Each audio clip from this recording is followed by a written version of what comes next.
Magandang araw. Ako po si Charlotte, 55 anyos, tubong Visayas. Ang kwentong ibabahagi ko po ay nangyari noong taong 1992. 23 anyos lamang ako noon. Minsan, nakipiesta ako sa isang lugar sa Karatig Bayan. Mula sa bahay, babiyahe kami ng halos 3 oras. Bali mga kamag-anak ko rin ang napuntahan namin sa lugar na yon. Kaso nga lang, ang karanasan naming ito ay hinding-hindi ko kailanman makakalimutan.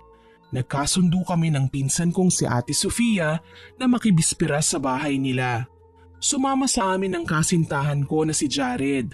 Dahil anya, titikim siya ng masasarap na putahing ipapagaya niya sa nanay niya kapag nagpiesta naman sa kanila. Basta Jared, lagi mong tatandaan ha, magkaibang syudad sa probinsya. Pagdating natin sa bahay ni na Chang, bumati ka ha. Kopya mahal. Kung gusto mo nga, magmamano pa ako sa kanila. Sabay magpapakilala na ako ang lalaking makakasama mo na habang buhay eh. Baliw ka talaga. E di kapag nagsumbong sina auntie kay mama, magwawala yun. Malalagot tayong dalawa. Mahal, totoo naman talaga na pananagutan kita. Saka wala na ako nakikitang ibang babae sa buhay ko, kundi ikaw lang at natatanging ikaw. Sus, naging sweet na naman ang dalawang ito. Aba, at napansin na naman kami ng pinsan ko. Ate, ano yan? Papait na naman ang ampalaya mo niyan. Sofia, humanap ka na kasi ng boyfriend. Para naman may mag-aalaga sa'yo. Para hindi ka nainggit sa amin. Alam mo kasi, masaya ang may kasintahan. May kasama ka sa bawat lakad. May kausap. May kayakap sa malamig na gabi. Ayoko nga, ang saklap kaya magkaroon ng kasintahan. Nakakasuka. Tsaka itigil mo na yung kaharutan mo ah.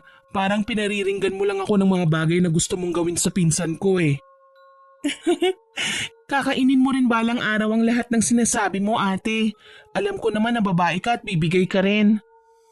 At ano naman ang ibig mong sabihin na may lalaking makakapagpalambot sa bato ko ng puso? Naku, huwag kayong mangarap. Teka, ano ba yung pinapangarap mo at kinikilig ka dyan? Ayun nga po, darating din ang araw na magkakaroon ka ng boyfriend at magiging sweet ka rin sa kanya. Baka nga masahol ka pa sa akin ano? Imposible yan, oy. O bakit tawang-tawa ka Jared? Ano talagang inaasahan nyo na magkakaroon ako ng jowa? Aba, wag na kayong mangarap. Tsaka pwede ba, wag niyong i-focus sa akin ang usapan. Magpalit nga kayo ng paksa. Oo nga mahal. Namumula na si Sofia oh. Mamaya niyan, maihi na yan. Aba, hayop to ah. O siya, ibang usapan na, oy.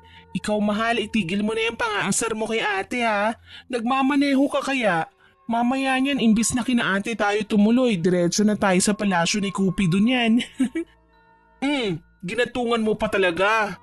Aray, ate bakit mo ko piningot? Ang sakit kaya ng tenga ko. Ang ingay mo kasi. Hay nako, ang pagmamahal kapag tinatanggi mas lalong gumigit-git. Nakita kong napapailing si Ate Sofia habang inaasar pa rin siya ni Jared. Ako naman, panay ang pagpuri ko sa magagandang tanawin na nakikita ko sa paligid. Hindi ko magawang makatulog, lalo na at napapansin kong malapit na kami sa bahay ni na auntie. Sa may bukana ng baryo, nakita namin ang makukulay na banderitas. Ang mga nagagandahang palamuti sa bawat tahanan. Abala ang mga tao sa paligid. Marami ring nagtitinda. May mga naghahanda ng nagagandahang kurtina. Hindi ko mapigilan ng humanga. Pagdating namin sa bahay ni na Ate Sofia, nagsibabaan na kami. Sinalubong kami ng ilan sa kanilang mga kasambahay. Nandito na tayo. Halika kayo pinsan, Jared. Pasok kayo. Ma, nandito na ang anak niyong maganda. Ay naku ate, mas maganda ako sa'yo. Pumapangalawa ka lang no. Nainggit ang ale. Ako ang ate kaya una akong naging maganda kesa sa'yo. Che, tuwing piyesta ko lang naman maganda eh. Ako araw-araw na maganda. Abang sama mo sa akin ha. Talagang paninindigan mo ang kagandahang yan ha. Na nagmana lang naman sa akin. Tinamaan ako ron ha. Maganda naman talaga ang mahal ko ah. Tama na nga yan. Ano, papasok ba kayo o hindi? Naghihintay na si na mama oh. Teka lang, may dala po tayong pasalubong, hindi ba? Kailangan ko munang kunin yun. Ako na, mahal. May kabigatan yun, hindi ba? Naku, ang bait mo talaga. Salamat, mahal. Hay, ayan na naman. Nakaka-imbyerna na kayong dalawa, ah. Natawa na lamang ako sa naging reaksyon ni Ate Sofia. Alam ko naman kasi ang dahilan kung bakit ayaw niyang magkaroon ng nobyo. Minsan na siyang naloko at ayaw niyang maulit ang kapalpakang nangyari noon. Natatandaan ko, umuwi siyang luhaan at puro sugat ang braso dahil nakipagsabunutan pa siya sa babaeng ipinalit ng lalaking nanloko sa kanya. Siya ang ginawang masama at pinalabas na naging kontrabida sa buhay ng dating kasintahan. Ito ang nagtulak kay Ate Sofia na maging mahilig sa pagkain. Sa edad na 18, marami-raming masasarap at kakaibang putahe na siyang natutunang lutuin. Halos hindi na nga niya maipahinga ang sarili sa pagkalakap ng iba't ibang sangkap at panimpla na alam niyang kahihiligan ng kanyang pamilya. Maging ako ay nahimok na niya na tumikim ng iba't ibang klaseng pagkain. Dahilan para magkasundo kaming umuwi sa probinsya para makipiesta. Ipinakilala namin si Jared kay auntie at sa iba pang kaanak. Panay pa rin ang biruan nila sa pangunguna ni ate. Naku ma, sa susunod na balik ng dalawang yan dito sa atin, kasal naman na ang ipaghahanda natin. Naku, kailangan may alkalde na sa pamilya natin para magkasal sa kanila. Ano pa nga ba? Diyan naman talaga patutungo ang lahat na magkakarelasyong nagmamahalan, hindi ba? Oy Jared, tumigil ka ha. Ang bata pa ng pinsan ko. Huwag kayong magpapakasal nang hindi pa siya handa. Ate ko, wag kang mag-alala. Kahit bata o matanda na akong ikakasal, ikaw pa rin ang magiging maid of honor ko. Pinaganda mo pa eh. Eh ako lang naman ang kaibigan mo. Kung naging bakla si Jared, eh baka trio na tayo. Bakla talaga? Hoy Sofia, magsisisi kang tinawag mo akong bakla kapag nakilala mo ang kuya ko. Sigurado, maglalaho ang pagiging man-hater mo. Sus, kahit sino pang ipagmayabang mo sa akin, wala silang laban. Mas matapang ako sa kanila, no? Tama na nga yan, nagsiselos na ako sa inyo eh. Mamaya niyan kayo na ang magkatuluyan. Kadiri ka, Charlotte. Pinsan ba talaga kita? Wag na wag mo akong itutulak sa hayop na yan at hindi kita matatandya, no? O, dito lang muna kayo ha. Aayusin ko ang mga tutulugan nyo. Aha, dapat siguro tawagin ko siyang ate. Para naman maging kagalang-galang siyang tingnan. Mahal, umayos ka naman. Ikaw talaga oo. Masyado ka mapang-asar. Kaya tuloy gigil na gigil sa'yo si Ate Sofia eh. Eh kasi naman, masahol pa siya sa nanay mo. Hayaan mo na. Nag-iingat lang siya sa akin. Ayaw niya ako magaya sa kanya kaya habang maaari, inilalayo niya ako sa mga bagay kung saan pwede kong masaktan sa hinaharap. Ibahin mo naman ako. Alam mong mahal kita. Kung hindi, bakit pa ako sasama sa'yo dito, hindi ba? Alam ko naman yun eh. Kaso nga lang, sana maintindihan mo na hindi lang ikaw ang nagmamahal sa akin. Kaya kung gaanong pag-iingat ang nais mong gawin sa akin, mas higit pa ang nais nila. Lalo na at magkakadugo kami. Sa bagay, naiintindihan ko naman. Pero hayaan mo, hindi naman ako gagawa ng mga bagay na ikasasakit ng puso mo. Palagi mong tatandaan na isa na ako sa magtatanggol at magmamahal sa'yo. Maraming salamat, Jared. Oh, narito lang pala kayo eh. Sige na, Jared. Nakahanda na ang kwarto mo. Ikaw naman, pinsan, sasama ka sa akin. Teka lang, Sofia. Sigurista ka eh. Ba't mo nilalayo si Charlotte sa akin? Hindi ba kami magtatabi? Subukan mo lang, Jared. Puputulan kita ng kinabukasan. Aba, hindi pa kayo kasal para tabihan mo siya sa kama, ha? Magpapakasal naman talaga kami. Saka mabait naman ako eh. Talagang ipipilit mo pa yung gusto mo? Aray, ang sakit nun ah. Bakit mo naman ako binatukan? Eh malandi kang lalaki. Hanggat kasama niyo ako, hindi mo mahahawakan man lang ang pinsan ko. Baka lang naman kasi makalusot. Makalusot ka dyan. Alam mo bang 7 manliligaw ng kinatay ng tatay ni Charlotte? Ha? Bakit? Kasi makakati ang pantog nila. Kaya ikaw umayos ka at ayoko machismis ang pinsan ko. Alam mo dito sa probinsya maraming mga mata. Oo na. Joke lang naman yun eh. Che, magpahinga ka na. Naghiwalay kami ng landas ni Jared at nagtungo na ako sa kwarto na tutuluyan namin ni ate. Ito ang lumang bahay na nakagisnan ko na noon. Bata pa lang ako, madalas akong isama ni na mama at papa sa lugar na ito. Nakasaksi na ako ng iba't ibang klaseng okasyon. Marami na kaming naging magagandang alaala, kabilang na ang nakagawian na naming pagsasama-sama tuwing piyesta. Hindi lang kasi kami nandito sa bahay para magsalo-salo, kundi sabay kaming pupunta sa baryo para mapanood at makisaya sa saluhan ng mga mamamayan na inoorganisa ng alkalde at ng kanyang mga kasamahan. Tuwing piyesta, nag-iimbita sila ng mga magagaling na tagapagluto mula sa iba't ibang kainan sa lungsod para sumali sa isang kompetisyon. Ang goal nila para manalo ay paramihan ng taong lalantak sa pagkain sa bawat mesang naka-assign sa kanila. Nanabik kami ni Ate Sofia, lalo na at pareho kaming mahilig sa pagkain. Kaya naman kahit maaga pa para magpahinga, pinili ko na muna ang matulog nang sa gayon may sapat na lakas kami bukas na magpunta sa baryo para makisali sa kasiyahan. Charlotte, dito ka na muna ha. Tutulungan ko lang si mama na asikasuhin ng mga gagamiting kubyertos. Naku, kailangan niyo ba ng tulong ate? Pwede naman kung mamaya na ako matutulog. Wag na Charlotte, ayos lang ako, okay lang. Matulog ka na at ako nang bahala. Babalik naman ako mamaya eh. Sige ate, matutulog na lang muna ako.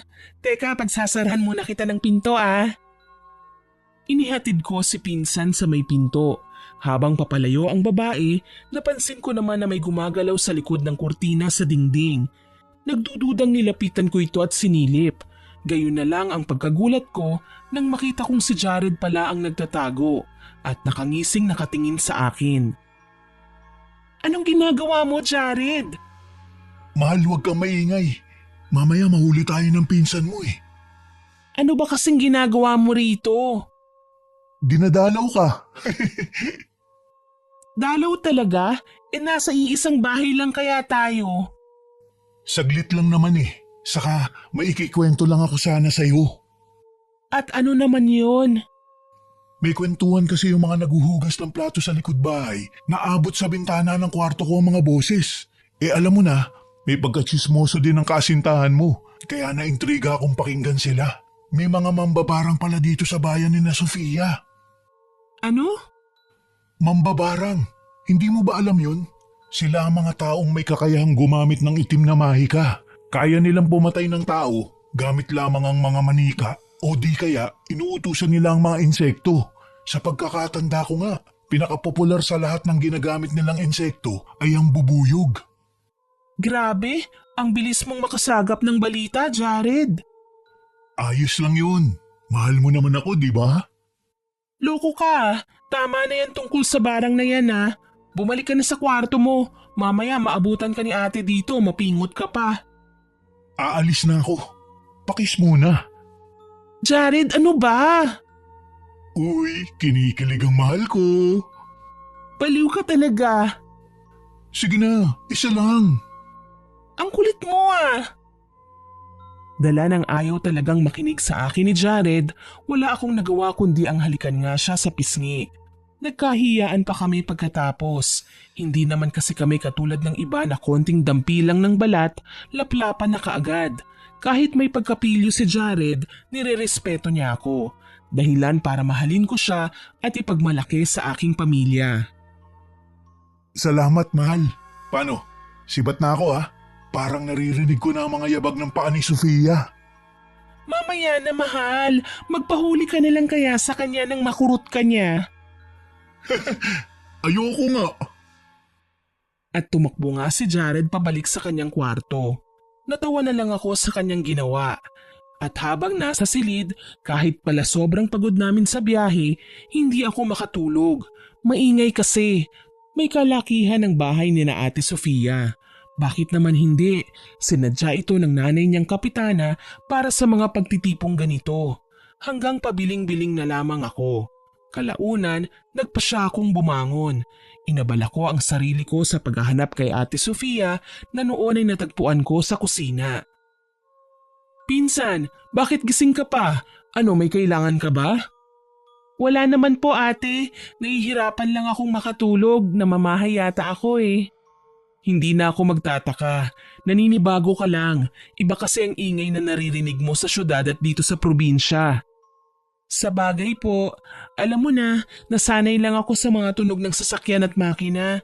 Dito, ibang tunog naman, mga kuliglig at bulungan o di kaya'y tawanan ng mga tao. Pasasaan ba't masasanay ka rin? 1 linggo pa tayong mananatili rito, kaya hindi pwedeng hindi ka makatulog. Ang mabuti pa umidlip ka na muna. Sige ate, pero okay lang po ba kung doon ako sa may sala matulog? Ikaw ang bahala, total wala namang tao doon. Salamat po ate ah. Huwag kang mag-alala at magiging komportable naman ako kahit saan pa ako mahiga. Oo nga pala, si Jared. Simula nang ituro ko sa kanya ang kwarto niya, hindi ko pa naman siya napapansin na bumaba. Baka naman natutulog na. Siguro nga. O paano ate, dito na muna ako ha? Sige, magpahinga ka na ha? Opo, salamat ate. Nagtungo kaagad ako sa sala at napangiti nang makitang wala namang tao. Nahiga ako sa sofa at piniling maging komportable habang nakatitig sa sahig sa ikalawang palapag. Napakunot noo ako nang marinig ang ingay mula sa kusina kaya muli akong napabangon. Maya-maya pa, pumasok sa sala si Ate Sofia kasama ang isang hindi pamilyar na babaeng may pagka-chubby ang katawan, may alung-alung kulay tsokolating buhok at may dalang bag.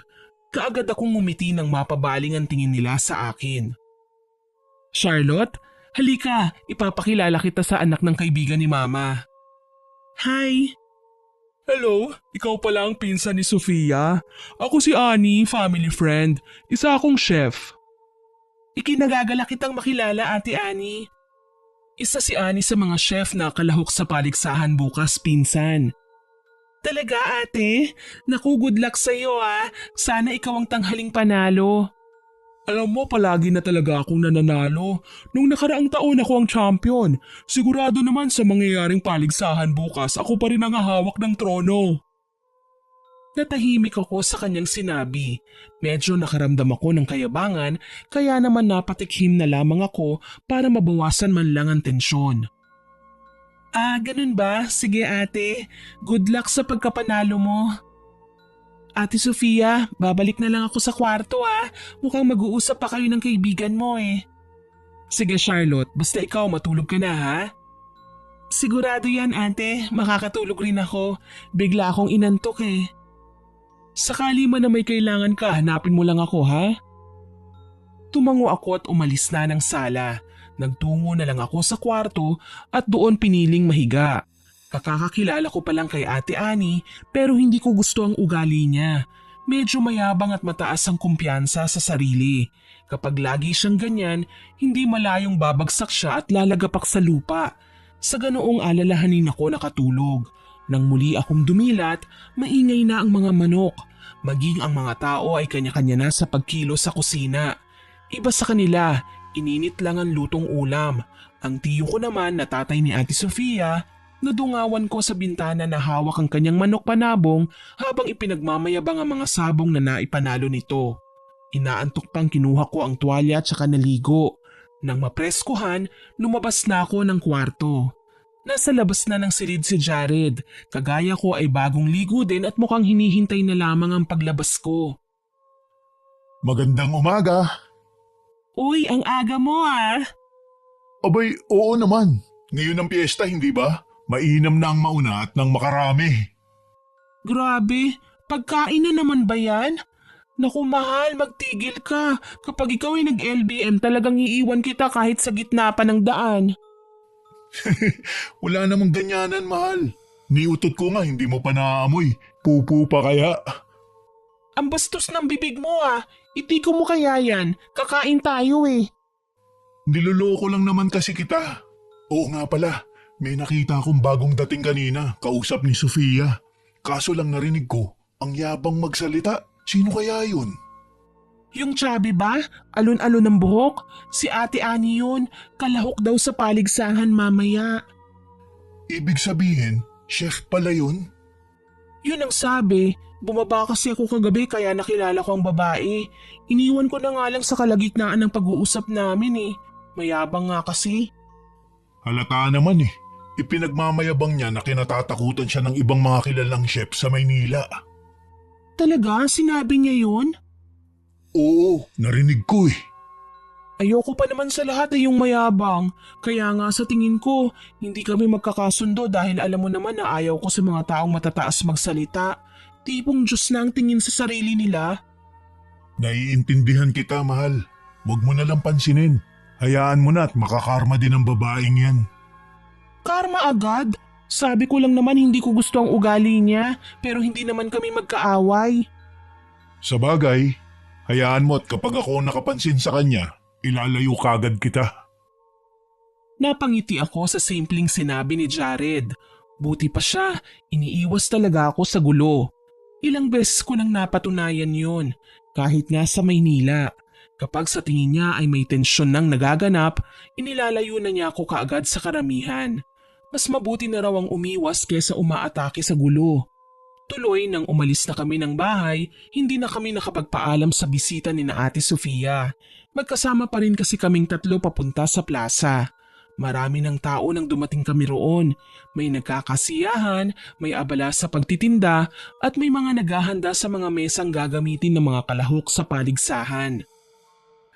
Ang daming tao! Baka mamaya mawala ka, mahal ha. Humawa ka lang sa kamay ko. At umandar na naman ang kakornihan mo. Sofia, may gwapo oh. Nasaan? Wala na, tumakbo na. Natakot yata sa'yo. Aba, loko kang lalaki ka. Tama na nga yan, nagtatalo na naman kayo eh. Paano, kontrabida talaga tong si Jared eh. Oh, ano bang ginawa ko? Masama bang makakita ng gwapo? Mahal, dapat kasi tinawag mo ang pogi para naman makita sana ni ate. Sayang, wala tayong maireto sa kanya. Uy Charlotte ha, nahahawahan ka na ng kasintahan mo. Pareho na kayong kontrabida sa buhay ko. Hindi naman ate, mas masaya lang kasi kapag masaya din ang love life mo. Ay nako, ayoko nga sa lalaki. Sayang lang ang oras ko sa kanila. Ayaw mo sa lalaki pero nakikipaglapit ka sa akin. Hoy, kutong lupa, hindi ako nakikipaglapit sa'yo ha. Binabantayan lang kita at baka maiskuran mo ang pinsan ko ng sapilitan. Ang sama mo naman sa akin, Ate Sofia. At sino naman ang nagsabing pwede mo na akong tawaging ate? Hindi pa kayo kasal ng pinsan ko, no? Malapit na, pangako yan. Pagmamayabang ni Jared. Ang totoo niyan, nagpaparamdam na siya sa akin na gusto na niyang lumagay sa tahimik. Ako lang ang hindi pa makapagdesisyon dahil marami pa akong gustong gawin sa buhay. Kapag natali na kasi ko sa lalaki, baka hindi na ako makagawa ng mga bagay na lubos kong ikasisiya. Tumikhim na lamang ako para wag pansinin ng napag-usapan namin. Hinawakan ko sa siko si Jared at bumulong. Huwag ka na ngang makipagtalo kay ate. Ang mabuti pa, ihanda mo na yung sarili mo. Pipili ka ng mesang kailangan mong pwestuhan para makalantak. Kung sino ba ang kaanak o malapit sa inyo, hindi pwedeng lapitan? Siyempre, nasa sayo yun. Pero hindi kasi yun ang pinagbabasihan. May mga judge pa rin na kailangan tumikim ng putahe. Kung sino ang pinakamasarap magluto, siya ang mananalo. Ayun nga lang, dagdag points kung dudumugin ng mga pagkain sa mesang pinaglalagyan ng mga pagkain ng tagapagluto. Ganun pala. Sana mapili natin ang pinakamasarap. Paano si Ate Annie? Sabi niya sigurado na raw ang panalo niya. Masarap daw kasi siyang magluto. Sus, wag niyong pansinin ang babaeng yun. Masyadong mayabang. Ay, bakit ka natawa? Kasi pareho tayo ng impresyon tungkol sa kanya ate. Hindi ko rin gusto ang ugali niya mayabang. Dati na talaga siyang mayabang. Sa katunayan, sinasakyan ko lang naman ang pakikipag-usap niya sa akin eh. Hindi ko gusto ang panlalait niya sa ibang tao na para ba talagang wala siyang kapalpakang nagawa ni minsan. Akala ko talaga, close kayo ng bisita ng mama mo.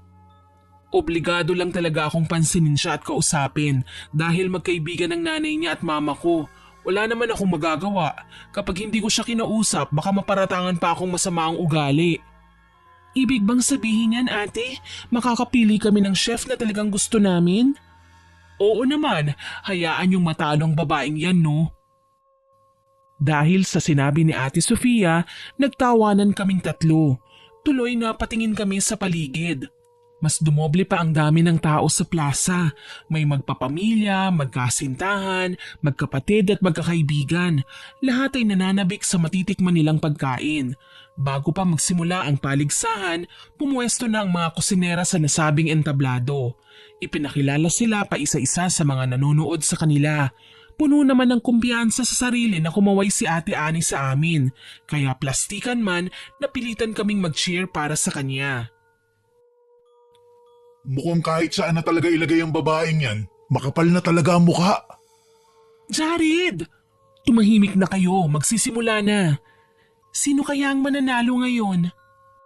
Doon ako sa kahit hindi manalo basta hindi mayabang. Ako naman gusto ko yung masarap. Ay bahala kayo, basta ako masaya na sa kakanin at desserts. Aba, yan ang hinahanap ko at binabalak na gayahin.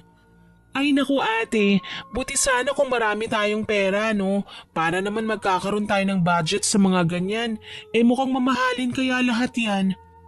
Ayos lang kung mamahalin, ang mahalaga masarap. Sa bagay. Nagsimula na ang paligsahan ng pagluluto. Naging abala ang mga kusinera sa mga sumunod na oras, kabilang na si Ate Ani. Maging sa kanyang paggalaw, may bahid pa rin ng kayabangan. Hindi ko talaga gustong ipakita sa kanya ang aking suporta, kaya naman sa ibang mesa ako naglakad-lakad. Sa isang dako ng plaza, may namataan akong pulubi. Natatakam din siya sa patingin-tingin sa mga masasarap na pagkain. Napangiti na lamang ako. Wala namang nagbabawal sa mga pulubi na makisalo sa kasiyahan dahil lahat naman kami pwedeng kumain. Makalipas ang ilang oras, nakalatag na ang kanilang mga nilutong pagkain. Hindi naman gaanong nahirapan ng mga kusinera dahil may mga alalay naman sila. Gayunpaman, hindi sila mapakali habang isa-isang tinitikman ng mga hurado ang kanilang putahing inihanda. Sa 5 sumali sa patimpalak, isa lamang ang nanalo, si Ate Ani. Kalaunan, inanunsyo na ng alkalde na pwede nang kumain at magsalo-salo ang lahat. Lumapit ako sa isa sa mga mesa at doon dumampot ng masasarap na ulam. May dessert din at iilang kakanin. Sumunod naman sa akin si Jared, kasama si Ate Sofia. Dinumog ng mga tao ang nilalatag na pagkain ni Ate Ani. Kasama ng lumapit ay ang pulubi. Tuwang-tuwa ang babae nang makita ang samot-saring putahe. Sinamaan naman siya ng tingin ni Ate Ani. Hala, ang daming pagkain. Kain tayo. Ay, teka lang, bawal ang pulubi sa salo-salo. Sino may sabing bawal? Kakain ako. Kumakain nga kayo eh. Hindi pwede. Ang dungis mo. Ang baho pa. Mandidiri ang mga tao sa'yo. Huwag kang madamot. Hindi mo naman gastos to ah. Kahit na. Umalis ka na sabi. Aray, bakit mo ako tinulak? Umalis ka sabi dito. Hindi ka nababagay sa kasiyahang ito. Dahil sa narinig, hindi ko nagustuhan ang kanyang ginawa. Lalo pa at tinulak niya ang kawawang ginang dahilan para matumbang babae sa lupa. Kaagad ko siyang dinaluhan sabay tumingala kay Ate Ani. Bakit mo siya tinulak? Nagtatanong ka pa, alam mo naman pulubi siya. O ano ngayon? Porket marungis na siya, pwede mo nang ipagtabuyan ng ganyan? Ang sama mo naman. Bakit mo ba ako ipinapahiya? Hindi mo ba ako kilala? Ako lang naman ang pinakamagaling na kusinera sa bayang ito. Wala akong pakialam, kahit anak ka pa ng kung sinong konde. Wala kang karapatang hamakin ng iba, lalo na kung mas nakabababa pa sa'yo.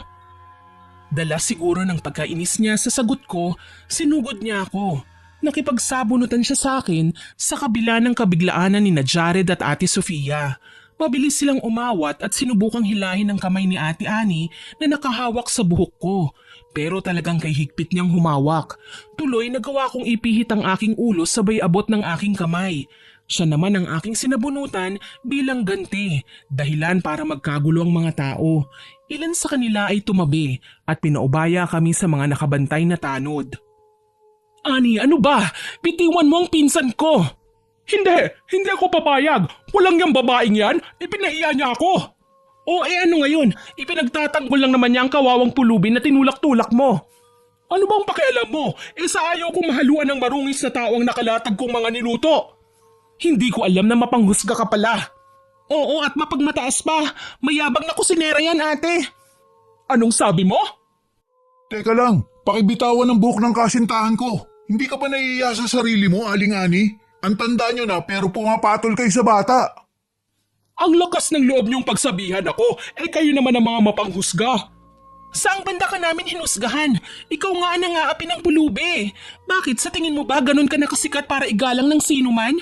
Oo, karapatan kong maigalang. Isa akong chef. At kung hindi dahil sa akin, hindi makakatikim ng masasarap na pagkain ng mga ignoranteng tao dito sa probinsya. Ang totoo niyan, gusto kong gumanti. Hindi pa nawawala ang hapdi sa aking anit na dulot ng pananabunot sa akin ng bisita ni Ate Sofia. Kaso lang, naunang tumayo ang pulubi at inalalayan ako. Maya-maya pa, nagulat ako nang ngumiti siya sa akin. Huwag kang mag-aalala. Tuturuan natin siya ng leksyon. Paano po? Ako ang bahala. Sisiguraduhin natin na hindi na siya makakapagmayabang sa estado niya oras na dumating ang aking parusa. Teka lang po, Ali. Ano pong gagawin niyo? Basta, hayaan mo lang ako. Sa labis kong pagkagulat, umusal ng ritual ang ginang na ikinakunot ng aking noo. Hindi ko kasi maintindihan ang ibig sabihin nun. Basta mga lingwaheng madalas kong marinig sa mga palabas, yung nag-oorasyon para sa ikasisira ng iba. Maya-maya pa, kinabahan ako nang makitang kanya-kanya sa pamimilipit ng tiyan ng mga tao. Hindi naman lahat, pero yung mga nakakain ng nilutong putahe ni Ate Ani. Nagulat ang ilan sa amin at naibaling ang atensyon sa kanila. Tuloy, hindi ko nagawang gumanti nang makitang isa-isang sumukang mga tao. Nang makita namin ang mga sinuka nila, mas lalo kaming kinilabutan. Sumuka sila ng ipis? Anong nangyayari? Isa itong kababalaghan. Kailangan nating humingi ng tulong. Teka, at aalalayan ko ang iba. Bakit ganun? Ano bang meron sa mga nilutong pagkain ni Ate Ani? Bakit sumama ang pakiramdam ng karamihan? Baka may hinalo siyang kakaiba. Anong ginawa mo, Ani? Wala akong ginawa, ano ba? Bakit niyo ako pinagbibintangan na parang ako ang kriminal? Wala kang ginawa? Bakit nagkasakit ang mga tao? Ikaw ang may kasalanan nito. Tama, may kasalanan ng babaeng yan. Isa siyang mambabarang. Nahihibang ka na ba, pulubi? Hindi totoo yan. Huwag ka nang magkaila. Ikaw lang naman ang may lakas ng loob na gawin ito sa amin. Kita mo naman ang mga tao. Ipis at uod ang sinuka nila. Kung ako talaga ang may kasalanan, bakit hindi ka pa nagkakasakit? Tanga ka ba? Hindi naman siya nakakain ng niluto mo eh. Tinulak mo nga siya eh. Bakit hindi ko siya itutulak? Ang baho niya. Kasing sama pa ng itsura niya ang pananamit niya. Aba, pasalamat nga kayo eh. Natikman niyo ang mga pagkain kong first class. Paano na lang kung hindi ako naimbitahan dito? Marahil, ignorante pa ang mga tao ngayon sa bawat putaing naihain ko. Pasmado talaga yung bibig mo, no? Imbis na tumulong ka na lang sa mga tao, ganyan pa ang mga sasabihin mo. Tama na nga yan. Kanina pa kayo nagtatalo eh. Nagkakagulo na nga eh. Paano yan, ate? Anong gagawin natin? Huwag kayong mag-alala. Parating na ang ambulansya. Tumabi kami nang lumapit ang iilang nurse at mga kawani ng barangay. Pinagtulungan nilang dalhin ang mga biktima sa ambulansya. Ilan naman sa mga taong nakasaksi ng pangyayari, lalo na ang mga kaanak ng nakalaban ni Ate Ani sa paligsahan, ay galit na sininghala ng babae. Sabi nila siya ang salot, siya ang mambabarang, may dalang sakit sa mga tao. Nagtumanggi si Ate Ani sa paratang ng mga tao at galit na hinarap ang pulubi. Kasalanan mo to, hayop kang babae ka! Ang mga mapagmataas, marapat lang na magdusa. Walang mararating ang mga taong mayayabang. Sila ay mananatiling nasa ibaba at hindi kailanman makakarating sa tuktok ng kaligayahan. Ang dami mong satsa, tanda. Alam kong ikaw ang may kagagawa ng kaguluhan. Bilis na at pagalingin mo sila. Ikaw lamang ang makapagpapagaling sa kanila, iha. Baliw ka ba? Anong akala mo sa akin, mambabarang? Ikaw ang dahilan kung bakit sila nagkasakit. Kahit dalhin mo pa sila sa ospital, hindi sila gagaling. Hindi sila babalik sa dati. Mas lalo lamang silang manghihina hanggang sa tuluyan na nga silang mamatay. Dahil sa narinig, karamihan sa mga tao ay nangangalit ang mga bagang na kinuyog si Ani. Tuluyan nang nagkagulo ang mga tao at nawasak ang kasiyahan. Lahat ng kaanak ng nakakain ng nilutong putahe ay kinuyog si Ate Ani. Wala kaming nagawa kundi ang tumabi at wag nang makialam sa takot na baka mag-stampede sa aming kinaroroonan. Ang babaeng pulubi naman, mabilis na umalis sa plaza. Sinubukan ko pa siyang hanapin pero hindi ko na siya maabot pa ng aking tanaw. Isa sa mga nagsuka ang dalawang kasambahay ni na Ate Sofia. Nag-aalala nilang dinala sa bahay ang mga ito dahil paliwanag ng matandang pulubi, hindi doktor ang makakapanggamot sa dalawa kundi isang albularyo. Kinikilabutan ako. Anong mangyayari sa kanila, ate? Huwag kang mag-alala, pinsan. May nakatira namang albularyo malapit sa bukana. Ipinatawag na ni mamang lalaki. Kailangan lang natin tulungan muna ang iba pang malubha para naman medyo bumuti ang kanilang pakiramdam. Simulat sa pool ngayon lang talaga ako nakakita ng mga taong tinamaan ng barang. Totoo ba talaga ito? Totoo, mahal. At naniniwala ako sa mga ganyan. Hindi basta-bastang taong makakagawa ng ganitong sumpa, lalo na't kaagad na naapekto ng mga taong damay lang sa kaguluhan. Magaling na albularyo ang nakuha ko. Huwag kayong mag-alala at kaagad silang gagaling. Wala kaming nagawa kundi pagmasdan ng mga taong nahihirapan na sa pagsusuka. Gusto kong maiyak sa kanilang sitwasyon. Halos mahirapan na sila sa paghinga. Marami na rin silang sinukang insekto na sa labis kong pagkasindak ay buhay at nagsisigapangan pa. Mabuti na lang dumating kagad ang albularyong pinakuha nila sa bayan. Kaagad na inasikaso ang ilan sa mga napuruhan at tinawas. Dala ng matinding kuryosidad, nakisilip ako at pinagmasdan ang ginawa ng matanda. Nakita kong abala ang albularyo sa pagpapatayo ng itlog sa isang bato. Gusto ko tuloy matawa. Anong klaseng pagtatawas bang ginagawa ng lalaki? Posible bang tumayo ang itlog? Natutumba naman talaga ito kapag pilit na pinatatayo. Makalipas ang ilang saglit, inanunsyo ng albularyo na nabarang nga ang mga kasambahay ni na Ate Sofia. May nakasalamuha silang mambabarang kanina kaya gayon na lang ang paglayo nila kay Ani na noon ay napilitang manahimik sa isang tabi. Maya-maya pa, lumapit sa akin si Jared at inakbayan ako. Kawawa naman sila, ano? Oo, kung tutuusin nadamay nga lang sila sa pagkasalbahe ni Ani. Akala ko ba ate ang tawag mo sa kanya? Dati yon, pero nang sabunutan niya ako nawalan na ako ng galang sa kanya. Mahal. Naku, kilala ko na yung mga tingin na yan pero wag mo akong pipilitin, mahal. Ayoko makipagbati sa mga taong mayayabang at walang awa sa mga tao sa paligid niya. Tama bang tawagin niyang ignorante ang mga tao? Kung ako lang talagang direktang tinawag niya ng ganon, naku talagang sasaktan ko siya. Mahal, mga bakasyonista lang tayo dito. Huwag namang ganun. Isa pa, nagsimula lang naman ang gulo ng ipagtabuyan niyang pulubi sa plaza Yung pulubing tinulak niya? Oo, nakita kong ginawa niya. Pero mas nagulat ako nang makitang may kakayahan ng ginang. Alam mo bang umuusal lang siya ng ritual at nagkasakit na ang mga tao? Talaga? Nakita mo ang ginawa niya? Oo, mahal. Hindi kaya mambabarang ang babaeng yun? Yan ang kailangan nating malaman. So ano, lalabas pa ba tayo? Oo naman, habang abala pa sila. Total naman, hindi tayo hahayaang makailam ni Sofia. Sa bagay, tama ka naman. Halika, magpaalam na muna tayo. Hindi na kailangan. Talagang hindi ko kayo hahayaang sumali sa gulong nilikha ni Ani. Baka madamay pa kayo.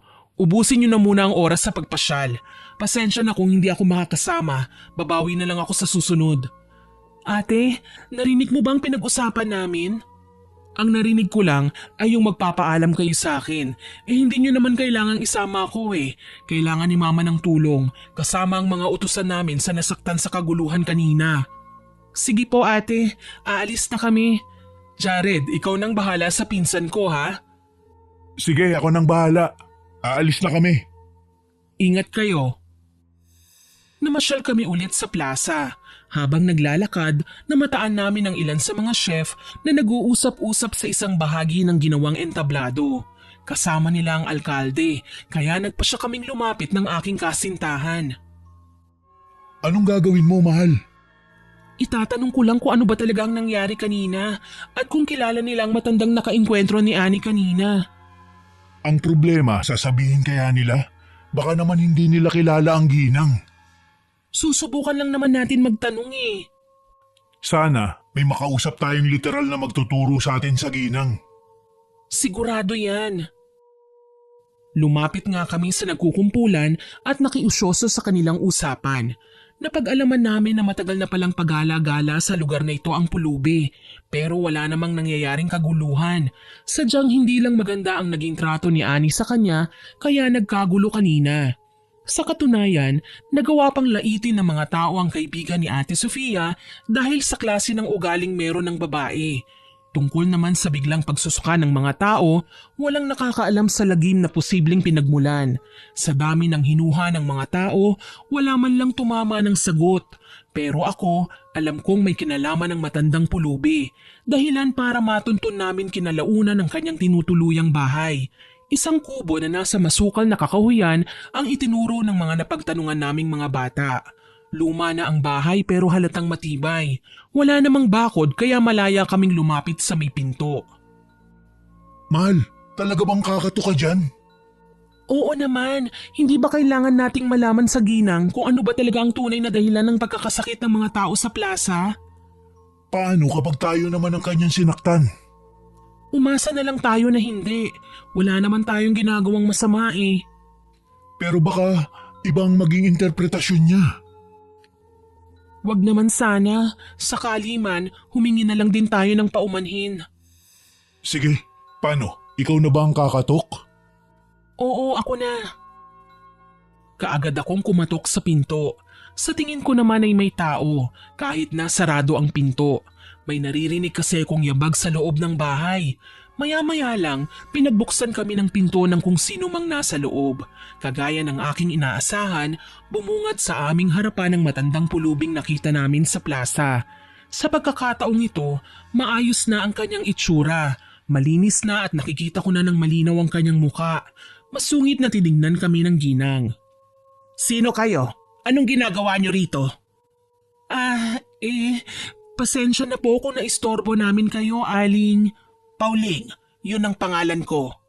Ikinagagalak po naming makilala kayo ng aking kasintahan, Aling Pauling. Nag-aalala kasi ako sa ginawang pagtulak sa inyo ng kaibigan ng pinsan ko Natumba kayo sa lupa. Ayos lang po ba kayo? Kakaiba ka, Iha. Sa dami ng tao sa lugar na yon, ako pa talaga ang inalala mo. Sa pagkakatanda ko, ikaw ang sinabunutan ng babaeng yon. Tama nga po kayo. Ako nga po pala si Charlotte. Ang kasama ko naman po si Jared, kasintahan ko. Huwag po kayong mag-alala. Okay lang po ako. Nagawa ko naman ng paraan na makawala sa babaeng na nabunot sa akin Ang yabang niya. Hindi siya marunong magsalita ng may halong pagpapakumbaba. Lahat na lamang ng sabihin niya ay may bahid ng pagiging mapagmataas. Huwag niyo po sanang mamasamain, pero kasabay po kasi ng pagtatalo namin doon dahil sa ginawa niya sa inyo ay nagkasakit ang mga tao. May kinalaman po ba kayo sa pangyayaring yun? Tumuloy kayo. Dito tayo sa loob ng bahay mag-usap. Naku, maraming salamat po. Pero dito na lang po kami. Mahal, hayaan mo na. Pumasok na tayo para marinig ang mga paliwanag niya. Pero...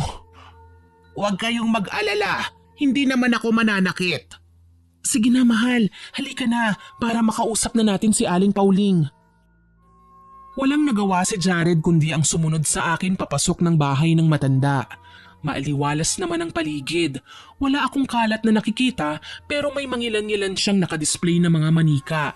Yung manikang laruan ng mga batang babae. Bawat isa sa kanila may mga pangalan. Nainganyo tuloy akong hawakan ng mga yun. Kaso lang nakita ko ni Aling Pauling. Huwag mong hahawakan ng mga yan. Hindi mo pwedeng pakialaman ng mga manika. Pasensya na po, Aling Pauling. Naaliw kasi ako sa kanilang mga itsura Pero bakit po may mga pangalan? Oo nga po. Saka para silang tatay at mga anak. Sa tingin ko, magkapatid ang dalawang manikang bata. Tama ka, iho. Sila ang aking mga pamilya. Ang aking asawa at dalawang anak. Naging manika po ang pamilya nyo? Hindi, iha. Sila ang nagre-representa sa aking pamilya.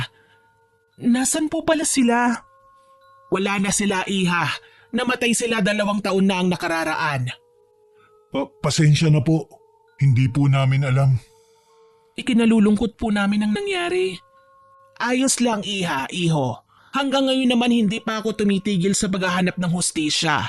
Namatay ang aking pamilya dahil sa mga taong kagaya ni Annie na ang tanging alam sa buhay ay magyabang pero hindi iniisip na ang kanyang sinisilbi sa amin ay mga pagkaing nakakalason at kulang sa impormasyon ng pinagmulan ng putahe. Hindi ko po akalaing ganun pala ang nangyari sa pamilya ninyo. Marahil, nagtataka kayo kung ano ang aking ginagawa sa plaza. Hindi ako nagpunta ron para makikain. Nagpunta ako ron para magbigay ng lagim sa mga taong mayayabang at hindi marunong magpakumbaba. Halimbawa na lang sa mga taong nagkasala sa akin. Sila ang aking hinahanap sa kumpulan kanina. At nakita niyo po si Annie? Hindi ko siya binalak na isama sa aking paghihigantihan. Kusa siyang lumapit sa akin. Kung talagang nais niyang masiyahan ang kapwa, hindi niya sasabihin ng mga katagang yon sa mga tao. Itinulak niya ako kaya ako nagalit. Ang mga kagaya niyang mataas ang tingin sa sarili ay dapat lang na pinarurusahan sa mga bagay na hindi niya inaakala. Gagaling po ba ang mga taong nagkasakit? Oo naman. Ang ibinigay kong sumpa sa kanila ay panandalian lamang. Hindi ito yung tipong mararatay sila sa kama hanggang sa sila ay mamatay. Nakakaawa po sila, Aling Pauling. Wala naman silang kasalanan eh. Alam ko. Pero bakit po sila? Kita mo naman ang reaksyon ng mga tao, hindi ba? Siya ang sinisisi nila. Siya ang kinuyog. Sa kanya magagalit ang mga tao. Sa bagay, ngayon kumpirmado na talagang kayo ang may kagagawan nun at hindi ang pagkaing niluto ni Ate Annie. Paano niyo po nagawa yun? Halika, may ipapakita ako sa inyo ng kasintahan mo. Napilitan kaming sumunod sa kanya sa kwarto na kanyang pinasukan. Dito nakita ko ang dami ng mga garapon at telang nakasabit sa bawat sulok ng silid. May mga manika, mga libro at mga sisidlang sa tingin ko ay mga insekto ang laman. Bigla akong kinilabutan. Mukha namang mabait ang ginang. Paano niya nagagawang maging kalmado at malumanay sa akin kung ganyan may tinatago siyang lihim? Isa siyang mambabarang, kasuklam-suklam na nilalang na gumagamit ng itim na mahika para sa masama niyang hangarin. Ngayong nakita mo na ang aking mga kagamitan, marahil alam mo na ngayon kung sino ko. Hindi niyo naman po kami siguro pinapunta dito para mabarang, tama po ba? Nakakatuwa ka, Iha. Huwag kang mag-alala, hindi ko kayo sasaktan. Mabuti kang tao, ikaw at ang kasintahan mo. May ipapakiusap lang sana ako sa'yo. Ano po yon, Aling Pauling? Wala na sanang makakaalam ng lihim ko. Huwag niyong ipagsasabi kahit kanino ang mga nalalaman ninyo. Makakaasa po kayo, Aling Pauling. Wala kaming pagsasabihan. Totoo po yan. Mapagkakatiwalaan naman po kami. Salamat naman kung ganoon. Kahit papaano, nakaramdam kami ng kaginhawahan. At least, alam kong hindi kami magagaya sa mga taong nakikain sa salo-salo sa plaza. Hindi ko maaatim na pagmasdan man lang ang mga taong nagkakagulo para lang maisuka ang kung anumang bagay na nais lumabas sa kanilang bibig. Umuwi kami ni Jared na nagkasundong walang sasabihin kahit na ano. Pinanatili naming lihim ang aming mga nalaman sa takot na baka kuyugin naman ng nakararami si Pauline. Tutal magsisilbi na ring leksyon ang pangyayaring ito kay Ate Annie para wag na siyang magyabang paulit. Pagdating sa bahay ni na Ate Sofia, sinalubong niya kami. Salamat naman at nakauwi na kayo. Alam niyo bang mambabarang daw ang may kagagawa ng pagkakasakit ng dalawa nating kapitbahay? Kita niyo na, iba ang may gawa ng pagkakasakit nila, tapos ako ang pinagbibintangan niyo? Bakit hindi ka nila pagbibintangan? Ang yabang mo kasi. Mahal, Totoo naman kung magsalita siya, akala niya kung sino siya. Tinawag pa niyang ignorante ang mga tao. Totoo naman Bakit kung hindi sila dadalhan ng masasarap na putahe dito, makikilala ba nila kung anong klaseng pagkain yon? Kahit na, wala kang karapatang pagsabihan sila ng kahit na ano. Sino ka ba? Mas lalong wala kang karapatang pangaralan ako. Ako lang naman si Charlotte, pinsan ni Ate Sofia na isa ding tagapagluto, pero hindi naman mayabang. Ikaw, sino ka ba? Talagang pinapainit mo ang ulo ko Muli nagkainitan kami ni Annie. Naiirita talaga kung tawagin siyang ate, kaya naman hindi na nakapagpigil ang babae. Marahas niya akong sinabunutan. Nag-aalala namang umawat sina Ate Sofia at Jared. Sa pagkakataong ito, hindi na ako basta nagpahila lang ng aking buhok.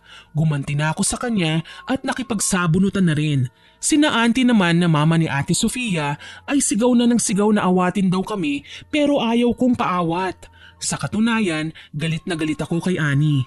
Talagang pinangangalandakan niya ang kanyang pagiging mayabang dahil hindi siya nagpatinag. Maya-maya pa na paghiwalay nila kami. Ano ka ba naman, Annie? Sumusobra ka na. Pati pinsan ko hindi mo na sinasanto. Ang tagal ko nang nagpupunta rito Kayong pa may naglakas ng loob na kalabanin ako? Teka lang Ate Annie, wala namang kumakalaban sa'yo eh. Ikaw tong masyadong maruming mag-isip. Para sa'yo, lahat ng sinasabi at ginagawa namin ay pagkutsa sa pagkatao mo. Pero sana naman mahiya ka. Hindi ka namin pinakikialaman. Nilait-lait mo ang mga tao, tapos ngayon may kinahaharap kang konsekwensya, magagalit ka? Anong klaseng tao ka kung ganun? Hindi ako may kagagawa ng kaguluhan sa nayon. Kagagawa nito ng mambabarang. Yun ang sinabi sa akin ng albularyo. Bakit kaya namigay ng karamdaman ng mambabarang? Hindi ba dahil sa'yo? Kasi nang api at nanulak ka ng kawawang pulubi sa bulwagan. Ano bang malay mo kung may nakakita pala sa ginawa mo? Hindi ito nagustuhan at pinarusahan ka. Ngayon nagmamalaki ka pa? Dahil sa narinig ay muli na naman sanang dudumog sa akin si Annie pero napigilan na siya ni Ate Sofia. Sa katunayan, sila ang nagtalo nang magpasya si ate na pauwiin ng bisita. Wala namang nagawa si Annie kundi ang padabog na sinamsam ang kanyang mga kagamitan pero ayon sa kanya, hindi pa siya uuwi. Isang malaking kahihiyan daw sa pamilya ni Ate Sofia kung malalaman ng mga tao na sa ibang lugar siya mananatili kahit ang dapat sana ay sila ang nag-aasikaso sa kanya. Sa galit naman ni Ate Sofia, halos kalad ka rin pa niya palabas si Ate Annie at walang nagawa si Auntie para pigilan siya. Ayos ka lang, mahal. Oo naman, ayos lang ako. Pasensya ka na kung hindi ako nakinig sa iyo Nadamay ka patuloy sa pag-aawat sa akin. Ayoko lang kasi na ipagpatuloy ni Annie ang pagmamayabang niya Siya na nga ang may kasalanan, matapang pa rin siya. Hayaan mo na. Hindi na din naman magtatagal dito si Annie. Pinauuwi na siya ni Auntie. Salamat naman kung ganun. Mas mabuti na rin yun para matigil na kahit papano ang masasama niyang pananalita. Bilib nga ako sa'yo Kasi kahit sinabunutan ka na, kalmado ka pa rin. Masakit na nga ang anit ko Magiging hysterical pa ba ako? Siyempre, kailangan kong maging kalmado nang sa gayon, magawa kong mabawi ang hinihila kong buhok. Sa bagay, tama ka naman. Oo nga pala, kumusta na kaya mga kasambahay ni na Sofia? Oo nga hindi na natin sila nakamusta. Halika puntahan natin sila sa kwarto nila. Natuwa kami nang makitang okay na ang dalawang kasambahay ni na Ate Sofia. Kahit papaano, nabawasan pang lalo ang aming alalahanin. Buong akala ko, maririnig ko pang walang humpay nilang iyakan at umulan. Pero maayos na silang nagtatrabaho na para bang walang anumang nangyari. Nagpapasalamat pa ang dalawa sa kabutihang loob na pinakita namin sa kanila dahil inalalayan namin sila na makauwi sa halip na pandirihan. Tinapik ko na lamang ang balikat nilang dalawa. Sinabi ko sa kanila na kahit sino naman basta nangangailangan may lalapit para tumulong. Lumipas ang 2 araw, naging maayos naman ang nalalabing selebrasyon ng piyesta. Namasyal kami at namili ng mga souvenirs sa tindahan. Kumain ng mga kilalang kakanin at namasyal sa magagandang taniman na meron sa bayan. Kinahapunan, nagmimerienda kami ni Jared sa veranda nang humahangos na dumating si Ate Sofia. Ate, saan ka galing? Galing ako sa plaza, pinsan. Alam mo ba, usap-usapan ngayon si Annie sa bayan.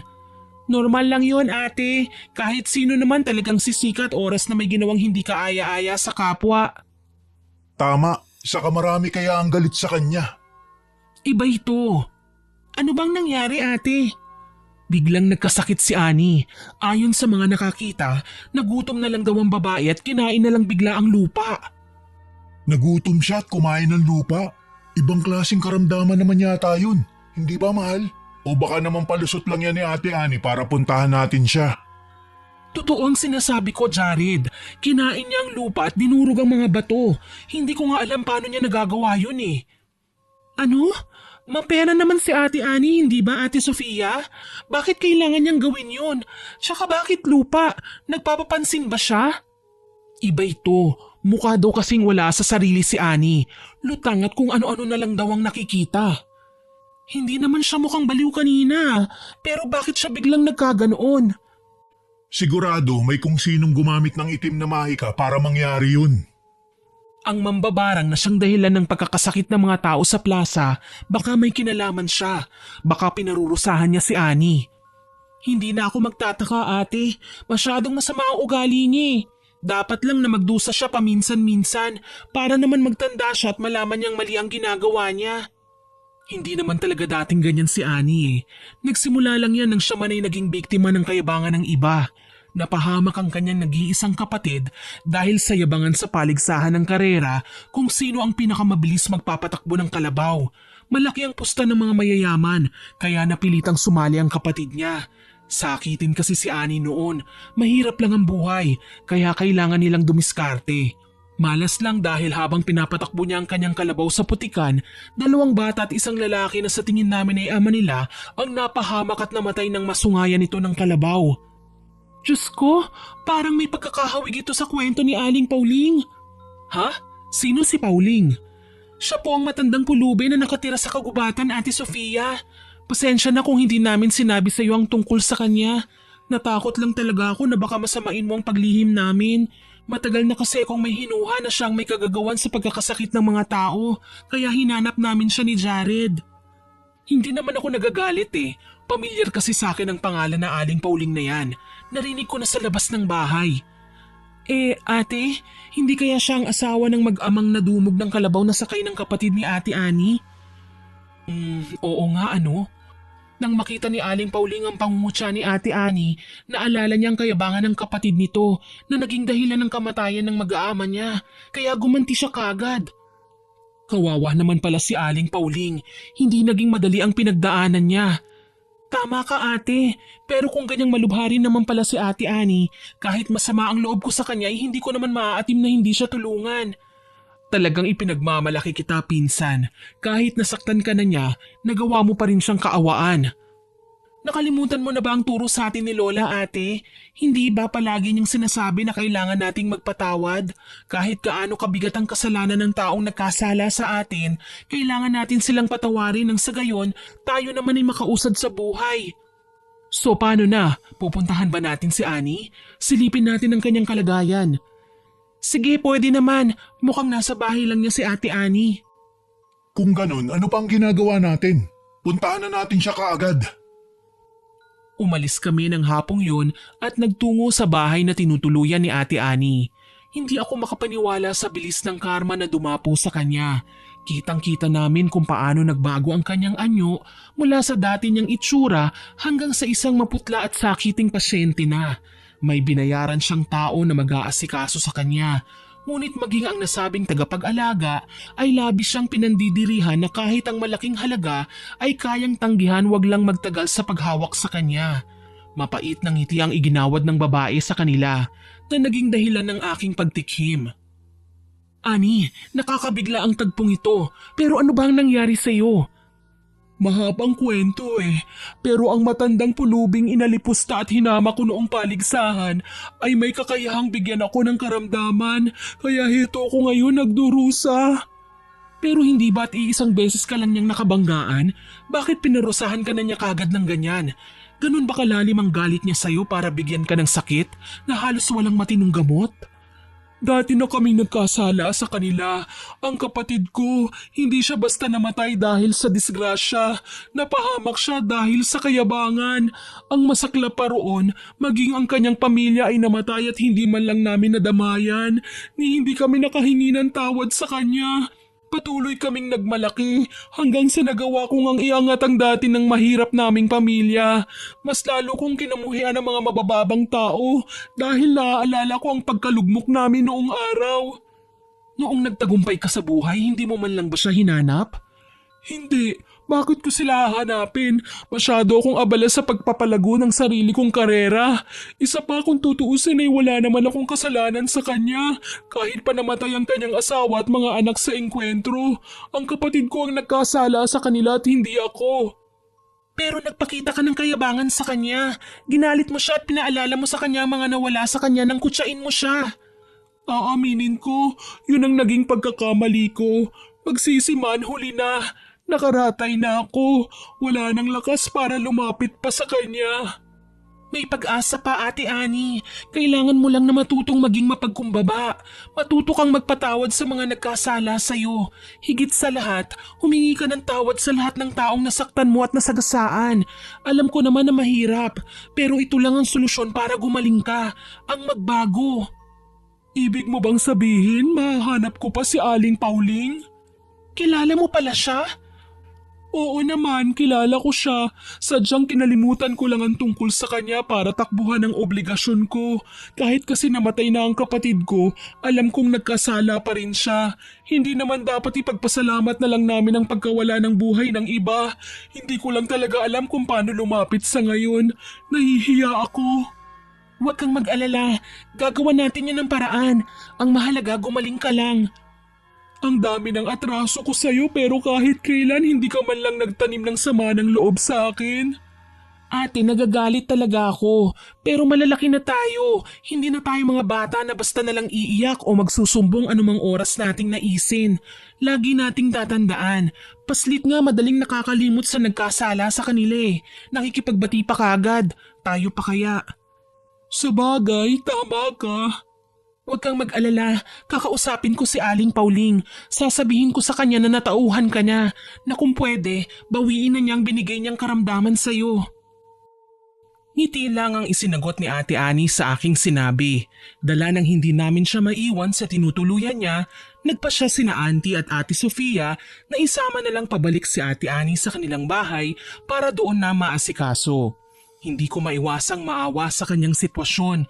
Isang pambihirang pangyayari talaga na ang tatag at lakas ng isang tao ay kay bilis maglaho kapag nadapuan na ng karamdaman. Ibang-iba na si Ate Annie ngayon dahil 2 araw pa lamang ang nakakalipas simula nang magkasakit siya, naging malala na ang kanyang sitwasyon. Halos hindi na siya makabangon dahil literal na tinanggalan siya ng lakas na makatayo. Ang kanyang balat ay namumula at parabang nagiging manipis. Ang labi niya nanunuyo at nagkasugat-sugat dulot ng pagkain niya ng mga bato. Ano bang nasa isip mo at kumain ka ng bato? Hindi ko alam, basta na lang ako nakalimot sa aking sarili at nahimatay. Kaso lang yung pagkawala ng malay tao ko ay parang may ibang nilalang na sumapi sa akin at siyang kumakain ng bato na inaakala ninyo ay ako. Ibig sabihin wala kang alam sa kung ano-anong pinaggagawa ng katawan mo? Oo, yun ang totoo. Nagulat na lang ako nang magising nang inunguya ako ng mga bato. Siyempre sinuka ko ang lahat ng yun. Kaso lang hindi lahat natanggal ko sa lalamunan ko. May mga naiwan na naging dahilan ng komplikasyon ko sa katawan. Kaya naman nahihirapan ako makabangon ngayon. Dala ng halos butot balat na lang ako. Huwag kang mag-alala. Susubukan naming humingi ng tulong kay Aling Pauling. Hindi ba pinsan? Opo ate, sa katunayan pupunta kami mamaya ron. Hinihintay ko na lang si Jared dahil inaayos niya ang mga gamit sa loob ng kotse. Sige, salamat naman pinsan. Sana maging maayos na ang pakikipag-usap namin doon. Sigurado yan ate, mabuting tao naman si Aling Pauling. Naniniwala ako sa kanya. Saglit kaming natigil sa pag-uusap nang dumating naman si Jared. Nagpupunas na lang siya ng mga kamay at inaayos ang kanyang damit. Mahal, okay na ang kotse. Ano, aalis na ba tayo? Pwede naman, mas mabuti nga yun para maaga tayong makarating kina Aling Pauling. Sige, mabuti pa nga. Ikaw Sofia, sasama ka ba? Hindi na muna. Alam nyo naman na busy si mama eh. Sige na, humayo na kayo. Ako na ang magbabantay kay Annie. Sige po ate, mauna na kami. Mag-iingat kayo ha. Umalis na kagad kami ni Jared para bumalik sa bahay nila Aling Pauling. Laking tuwa namin nang makita siya sa may pinto at tila ba inaabangan ang aming pagdating. Mabuti naman at narito na kayo, iha. Kanina ko pa hinihintay ang inyong pagdating. Mawalang galang na po, Aling Pauling. Alam niyo po bang sadya namin sa inyo? Para po kasing inaasahan niyo ang aming pagdating eh. Oo, talagang hinihintay ko kayo, Iha. Huwag ka nang magtaka kung paano ko nalaman na pupunta kayo rito. Isa akong mambabarang na maraming kakayahan, kaya kahit ang pagpunta niyo rito sa bahay ay malalaman ko kagad dahil sa ihip ng aura ng hangin. Ah, ang galing naman. May sadya po sana kami sa inyo, Aling Pauling. Hindi ko lubos maisip kung bakit kailangan kayo ang lumapit sa akin. Kayong siya naman ang nagkasala sa akin. Hindi po kasi siya makatayo eh. Kaartehan, bakit ang kapatid niya? Nabali na nga ay nagawa pang gumapang. Hindi ko naman siya binalian ng buto. Hindi ko siya tinanggalan ng paa. Napakaarte niya. Pasensya na po, Aling Pauling. Ano po bang gusto niyong mangyari? Gusto kong magsisi siya. Gusto ko pagdusahan niya ang ginawa niya. Hindi porket naratay na siya, hindi na niya kayang bumangon. Nasa akin ang gamot, oo. Pero dahil pinarusahan ko siya sa pagiging mapagmataas niya, kailangan niyang lumuhod sa lupa. Kailangan niyang magmakaawa. Kailangan niyang magpakumbaba. Nakuha ko na po ang gusto niyong mangyari, Aling Pauling. Huwag po kayong mag-alala. Ipapaabot ko kay Ate Ani ang gusto niyong mangyari. Huwag na muna kayong umuwi. Gusto kong masaksihan niyo ang pagdating ni Ani. Ha? Paano po yan mangyayari? Nandito pa kami. Hindi pa kami nakakaalis. Kinausap ko na siya sa aking isipan. Alam kong nagnanais na siyang pumunta rito ngayon. Napalunok ako sa kanyang sinabi. Alam kong makapangyarihan si Aling Pauling. Pero kung talagang mapapapunta niya rito si Ate Ani, talagang katatakutan ko na siya. Inabala ko ang aking sarili sa pakikipag-usap sa kanya. Si Jared ng mga sandaling yun ay abala naman sa pagtingin-tingin sa bawat gamit na nakakalat sa paligid. Marami kaming nakikitang larawan sa dingding, mga alaala ng nakalipas. Tuloy napatingin ako kay Aling Pauling. Alam kong nangungulila siya sa kanyang pamilya at kung magkakausap man sila ni Ate Ani ngayon, dasal ko sana maging maayos na ang lahat sa pagitan nila. Sana magkaayos na sila at hindi na magkaalitan pang muli. Makalipas lang ang ilang sandali, nagulat ako nang makita si Ate Ani na papasok na sa bakuran. Hirap siyang naglakad at halos gumapang na. Kinabahan naman ako ng husto. Ate Ani? Huwag mo siyang lalapitan. Pero nahihirapan na siya, Aling Pauling. Kailangan ko siyang tulungan. Hayaan mo siya. Mahal, pakinggan mo si Aling Pauling. Kapag tinulungan mo si Ani, para na rin siyang nawala ng tiwala na magbabago pa at magsisisi. Kailangan hayaan mo siya nang mapagtanto ang kanyang mga pagkakamali.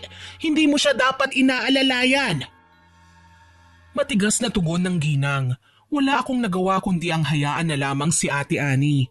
Nakita ko ang matinding panginginig ng kanyang mga paa na tila ba wala ng lakas dahil nahihirapan ng makahakbang. Mabuti na lang may hawak siyang panungkod na magagamit niya para makaamot ng konting lakas. Kalaunan, nagawa niyang makalapit sa pinto. Literal na paggapang at paghalik sa lupa na nga ang kanyang nagawa. Sobrang nakakaawa. Pero hindi nagpakita ng katiting na emosyon si Aling Pauling. Mangiyak-ngiyak na tumingala sa amin si Ate Ani. Aling Pauling, patawarin niyo ako. Sana po wag po kayong magalit sa akin. Natuto na po ako sa aking mga pagkakamali. Alam mo bang kahit namatay ang aking mag-aama, ay nakahanda pa rin akong patawarin ka? Ilang beses na tayong nagkikita at kilala mo ako. Pero sa halip na maging mabait ka at mapagkumbaba, hinayaan mong lamunin ka ng pagiging mapagmataas mo. Ginawa mo ang lahat para kasuklaman kita. Nabulag lang po ako ng mga magagandang bagay na dumating sa buhay ko. Hindi ko kailanman iniisip na nasasaktan ko na pala ang mga tao sa paligid ko. Sana po mapatawad niyo ko at ang kapatid ko. Hindi ako mahirap kausapin, Ani, at pinatatawad na kita. Sana wag mo nang uulitin ang kayabangan mo sa ibang tao. Huwag ka nang mangungutya ng mas mababa pa sa'yo. Pangako po, gagawin ko ang lahat, magbabago na ako. Hindi ko nahahayaan na may masaktan pa akong iba. Maraming salamat po, Aling Pauling. Tunay ngang nagbago na si Ate Ani. Napansin kong nagiging mahinahon na siya sa pakikipag-usap sa ibang tao. Marunong na siyang magpakumbaba. Kaya na niyang makihalubilo sa mga tao. Alam na niya kung kailan siya tatahimik o magsasalita ng naaayon sa kanyang komento. Kalaunan, gumaling din ang karamdaman ni Ate Annie. Naglaho na ang pagkahumaling niya sa pagkain ng bato. Nagawa ng doktor ng paraan na maayos ang kanyang kalusugan at bumalik na siya sa pagiging isang kusinera. Sa pagkakataong yun, marunong na siyang umintindi sa mga tao. Hindi na niya kinukutya ang mga mahihirap at pinapakain pa niya ang mga nagugutom. Dito ko napagtanto na anuman ang ating posisyon sa buhay, marapat lang na tayo ay maging mabuti at mapagkumbaba. Sa katunayan, masaya naming pinagmamasdan ngayon si Ate Annie na ipinagluluto ng masarap na putahe ang mga tao. Nakakatuwa, mabait na si Ate Annie at nagawa na niyang makihalubilo sa mga tao.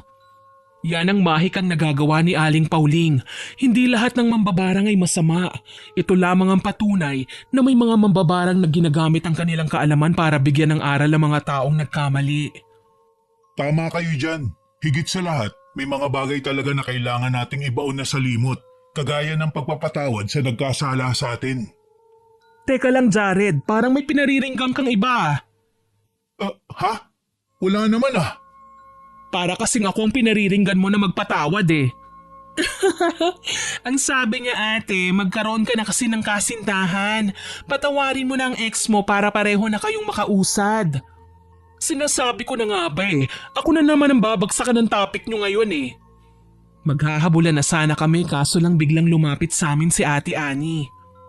Ano pang ginagawa nyo rito? Kumain na kayo ron. Nagkakagulo na nga ang iba eh, mamaya maubusan kayo. Diyan na kayo, lalamon pa ako. Kanina pa kaya ako nagugutom. Halika na mahal. Oo naman mahal. Kailangan subuan mo ako ha. Hindi ako naiinggit sa inyo. Tawanan na lang ang narinig ko mula sa aking mga kasama. Naging maayos din kaming lahat kinalaunan. Kahit papaano, na-enjoy namin ang aming bakasyon hanggang sa lumipas ang taon-taon at palagi na kaming nagpupunta tuwing piyesta. Naging malapit na magkaibigan sina Aling Pauling na noon ay hiniling na namin na itago ang kanyang kaalaman sa pambabarang at naging tindera na lamang ng mga gulay. Si Ate Annie naman, huli naming balita ay nakabili ng pwesto sa bayan at nagtayo ng karinderya kung saan siya pa rin ang pangunahing kusinera. Salamat sa Panginoon, naging maayos naman ang takbo ng lahat at hanggang ngayon ay ginagabayan pa rin kami ng poong may kapal. Sa susunod na buwan, piyesta na naman. Sisiguraduhin kong makakasalo ulit kami ni Jared na ngayon ay asawa ko na sa salo-salo sa plaza. Hanggang dito na lamang po. More power po sa inyong channel at God bless.